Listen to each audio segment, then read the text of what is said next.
អញ្ញាធរជាតិអប្សរាជួសជុលចម្រឹងបង្អួចដែលបាក់បែកចំនួន2ទីតាំងនៅប្រាសាទបន្ទាយសំរ៉ៃក្រុមការងារយុវដ្ឋានអភិរក្សប្រាសាទនិងបុរាណវិទ្យា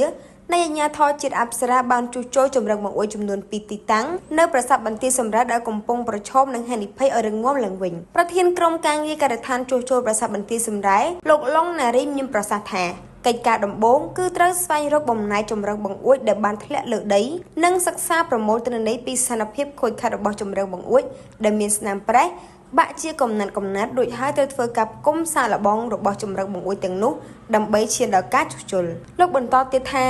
ចម្រឹងបង្អួចដែលក្រុមការងារធ្វើការជួសជុលនៅទីតាំងទី1នាខ្លោងទ្វារខាងជើងមានសភាពទ្រុឌទ្រោមនិងចុះខ្សោយខ្លាំងដែលទាមទារការជួសជុលពង្រឹងតភ្ជាប់ថ្មត្រង់កន្លែងបាក់បែកដើម្បីឲ្យរឹងមាំនិងមានរំលឹងដូចដើមឡើងវិញចំណែកចម្រឹងបង្អួចនៅទីតាំងទី2នាខ្លោងទ្វារខាងលិចក៏រងការខូចខាតដល់លើ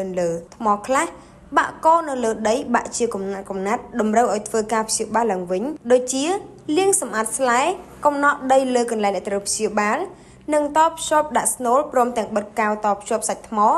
បិទបែអបំពេញស្នាមប្រេះនៅតាមមុខដំណការពារដើម្បីកុំឲ្យទឹកជ្រាបចូលសាជាថ្មីឡើងវិញចម្រឹងបង្អួចទាំងពីរកន្លែងដែលរងការខូចខាតដោយសារតែអាយុកាលរាប់រយឆ្នាំព្រមទាំងរងកម្ដៅថ្ងៃសំណើមទឹកភ្លៀងនិងទឹកជ្រាបចូលដែលធ្វើឲ្យចម្រឹងបង្អួចនិងរចនាសម្ព័ន្ធផ្សេងៗទៀតនៅខ្លោងទ្វារប្រាសាទបន្ទាយសំរ៉ៃរងការខូចខាតយ៉ាងខ្លាំងដូចជាមានការប្រេះស្រាំពុកផុយនិងរបេះថ្មជាដើម